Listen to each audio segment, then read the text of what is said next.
Hey, welcome along to another edition of AST. Welcome along to my humble abode for the next few weeks. I'm here in Tokyo covering the Olympic Games. But Christian, I have been keeping a close eye on events in the US, and just like London buses, you wait for one managerial sacking and then all of a sudden a couple come along all at once. Well, first of all, Dan, I'm glad you made it to Tokyo safe and sound, even though your hotel room looks about the size of a matchbox, but I hope you're enjoying it.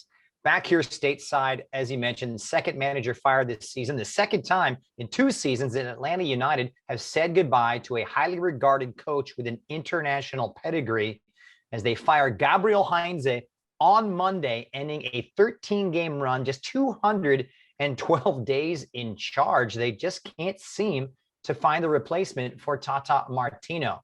This, Dan, let's be honest. This is a train wreck we saw in the making. They stuttered from the start with that CONCACAF Champions League schedule, kind of coinciding with the start of MLS. They were slow, methodical. Of course, Jose Martinez, who is still coming back from injury, and even when he did come back, really didn't appear at his best. Then he comes back from the Copa America, has the falling out with Heinze, test positive for COVID. You throw in all kinds of injuries. I'm not surprised that club president Darren Ailes and technical director Carlos Bocanegra said goodbye to Gabriel Heinze.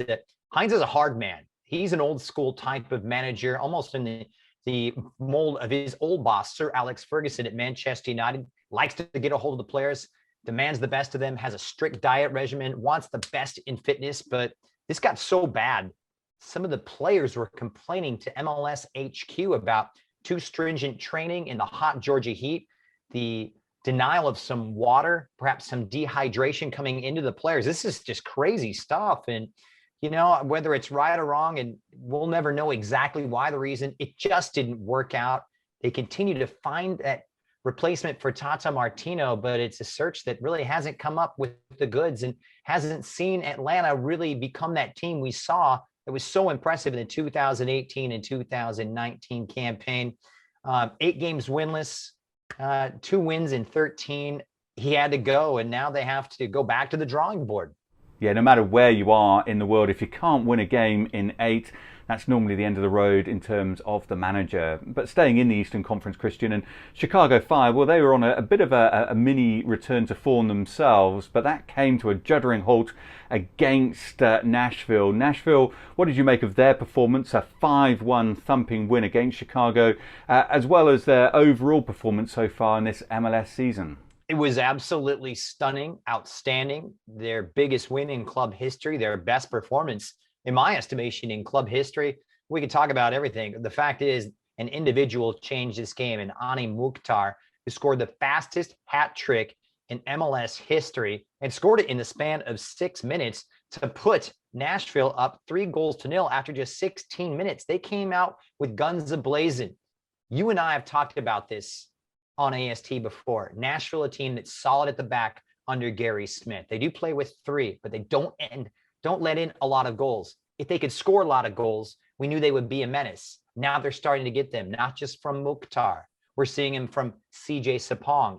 Even Abu Danladi is chiming in. And the fact that they've got their club record signing, Ake Logba, who is expected to take the pitch soon after his transfer from Monterrey. The sky's the limit here. This team has so much balance now.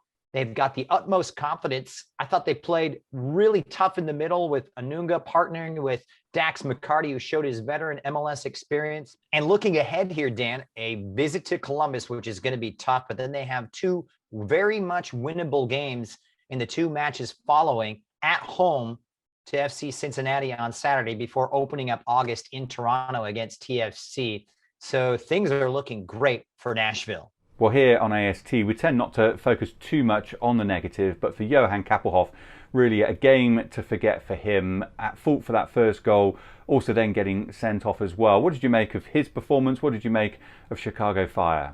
It's a bit of a false prophet. You know, they did have those 2 wins in 3 games, but it came against depleted teams. Orlando not being able to field a lot of their players in that game, and one of those victories. But you know, Kappelhoff, there's no argument. That was a red card. That's abundantly clear. And every player has a shocker in his career. But going back to the beginning of this game, when things are on numerical parity, and it was 11-11. Nashville was the better team. I mean, they came out and flat out took it straight to Chicago. And even though perhaps the margin of victory may not have been as great, I do believe Nashville would have taken 3 points out of this.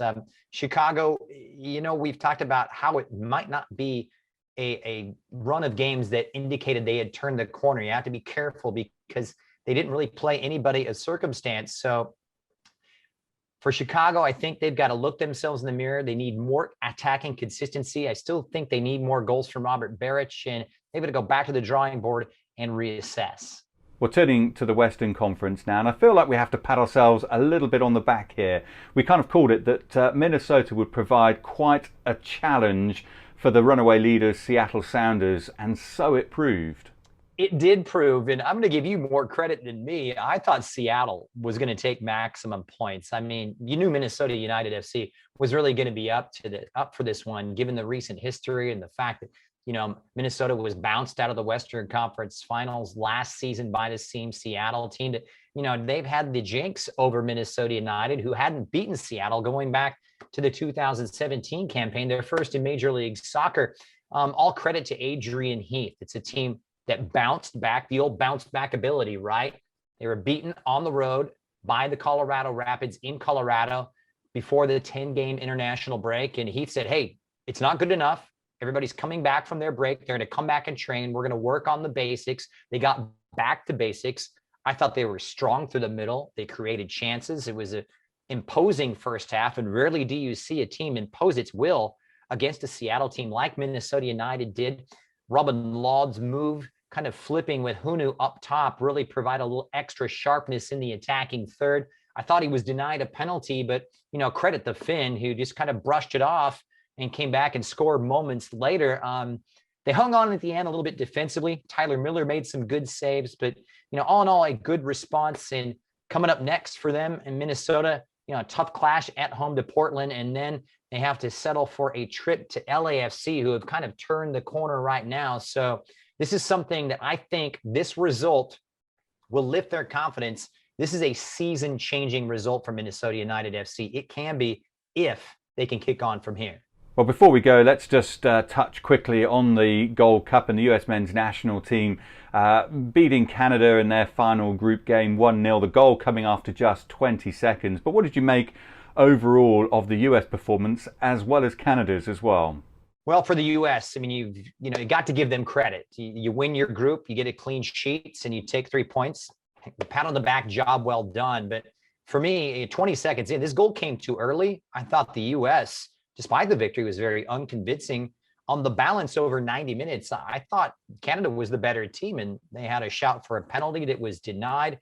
The U.S. looked uncomfortable in midfield, I thought. Unconvincing performance with that tandem between Gianluca Busio as well as Kellen Acosta. Of course, you had the Walker Zimmerman situation as he goes off and guilty of perhaps succumbing to the penalty that wasn't called. So his replacement, Donovan Pines, comes in and looked a little bit shaky. So yes, the U.S. gets the result, but unconvincing fashion. I'm not going to be doom and gloom. I'm American, right? I'm going to keep this positive if I can.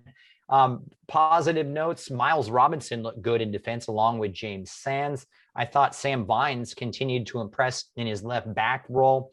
But, the U.S. wins Group B. You can only beat the opposition that's put in front of you, and they get set to take on the winner of the group that consists of Jamaica and Costa Rica, who are getting set to tangle tonight in Gold Cup action. So we'll see who comes out, and it should be a very interesting quarterfinal round for the United States. Hey, as well as the Canadians, who have really made up ground on the U.S.